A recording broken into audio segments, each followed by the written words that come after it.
Eto, mga kadabar kat, 6:26 PM, mga kalapate ay nagsiligo. Siligo ay may kasama pang mga manggang nalaglag. May nalaglag na mangga, kaya yung nagsironda. Yan, padilim na no? Ayan, eto na update doon sa mga kalapating naligo sa ulan. Tapos, ramonda ng gabi dahil may bumagsak na mangga. May dalawa nang natirang inakay, batang-bata pa. Yung lumalabas sa trapdoor ng isang bate natin Eto yung mga nagsiligo sa ulan Ito pa, kapasok lang.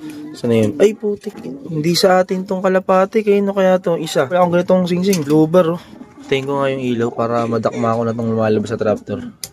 Huli na. Ito yung hindi ko kalapati. Ito yung singsing niya. Philippine. Kasi batang-bata pa tong kalapati. Post ko sa GC. Yung isang kalapati pasaway. Yan, ito yung ibon nating isa. At ayun yung isang ibon na nahuli natin. May-ari, susundon. Post ko sa GC. Yan na agad yung may-ari. Kasama sila kanina. Ito, kaya na siya ng may-ari. Ang kalapati ko, ayun pa. Ayan na. Ano may-ari? Sigario. Time check tayo. 9:04 na. Susundo na ako ni Marqueras. Kasi nga may kargaan ngayon Naligo yung mga kalapating kakarga natin. Pero tweet naman na yan kasi kanina pa naman yun alas 6 nagsiligo.